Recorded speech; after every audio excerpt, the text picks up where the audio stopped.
Students, welcome to my channel Prakash Devrani classes. In the previous lecture, I discussed about the Gauss theorem, the first part of Gauss theorem, and today I will discuss about the second part of Gauss theorem. जब आवेश बंद पृष्ठ के बाहर हो, कहने का मतलब when charge is outside of the closed surface means क्या कहना चाह रहा है, देखिए इसको बनाते हैं, समझते हैं। ये जैसे देखिए आपका एक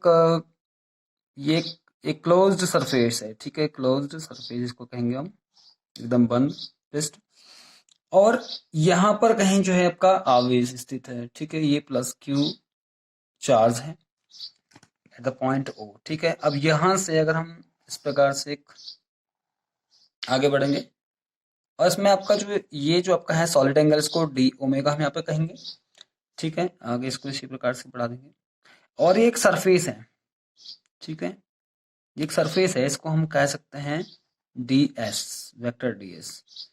और यहां से इस प्रकार से हम आगे बढ़ेंगे और सीधी लाइन खींचेंगे इस प्रकार से, इसको हमने बोल दिया वेक्टर ई, मतलब इंटेंसिटी ऑफ इलेक्ट्रिक फील्ड, ठीक है। इससे पहले मैं आपको पूरा इसके डिटेल में समझा चुका हूं कि क्या है क्या नहीं है। अब देखिए हम सीरीज पे बात करेंगे, छोटा सा है इसका डेरिवेशन।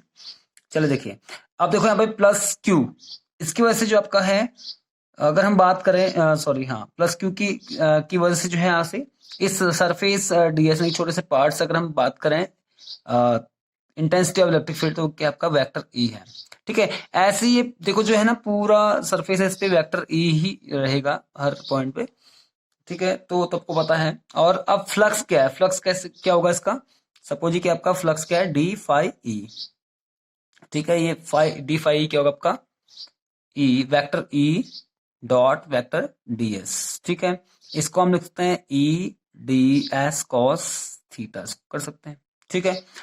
अब देखिए डी फाई ई क्या होगा आपका, डी फाई ई इक्वल होगा आपका क्या, ई की वैल्यू हम रख सकते हैं, ई वैसे सब कांस्टेंट रहेगा लेकिन रख लेते हैं 1/4 pi epsilon naught into q upon r square हो जाएगा, ठीक है, into d s cos theta. अब इसको हम और चेंज कर सकते हैं, डी फाई ई इक्वल हम लिखेंगे क्या, q upon 4 pi epsilon naught into d s cos theta upon हो जाएगा आर स्क्वायर।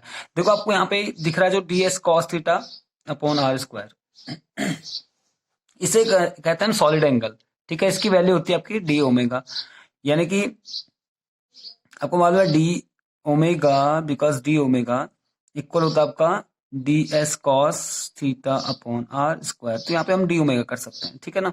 तो डी फाई ई इक्वल आपका हो जाएगा Q upon 4 pi epsilon naught into d omega, ठीक है। अब देखो हम यहाँ पे क्या करेंगे, ये तो आपका एक सिर्फ एक छोटे से सरफेस डीएस की वजह से हुआ। अब ऐसे ही बहुत सारे सरफेस इसमें हैं, ये सरफेस का एक छोटा सा पार्ट है और ऐसे ही बहुत सारे पार्ट्स हैं इसमें पूरे में, ठीक है। तो पूरे पार्ट्स के लिए हम जब निकालेंगे तो हम क्या टोटल फ्लक्स की जब हम जब निकालेंगे तो इसका क्या करेंगे हम, इंटीग्रेशन करेंगे इसका, ठीक है। तो देखो हम कह सकते हैं total flux on the whole surface,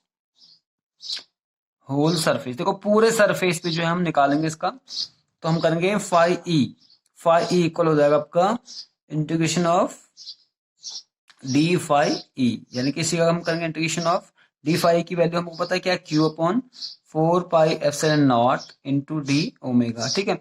अब यहाँ पे क्या करेंगे, देखो जो कांस्टेंट इसको हम बाहर निकाल देंगे, जैसे कांस्टेंट क्या हमारा Q upon 4 pi epsilon not क्या है, कांस्टेंट को बाहर निकाल देंगे, तो हमारा हो जाएगा ये फाई ई इक्वल हो जाएगा आपका Q upon 4 pi epsilon not integration of D omega. देखो डी ओमेगा का जो ये इंटीग्रेशन करेंगे तो इसकी वैल्यू क्या आएगी, ओमेगा आएगी, ठीक है, यानी और ओमेगा की वैल्यू क्या है आपकी 4 पाई, ठीक है, क्या है 4 पाई।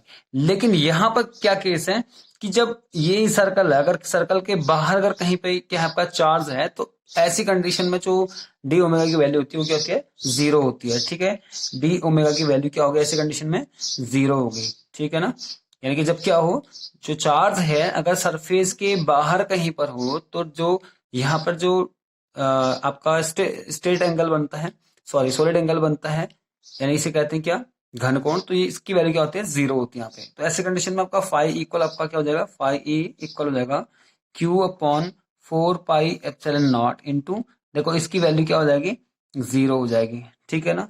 तो ये फाई ई की वैल्यू क्या हो जाएगी यहाँ पे, 0 हो जाएगी। समझ में आ गया होगा यहाँ पे, देख लीजिए कैसे बना है।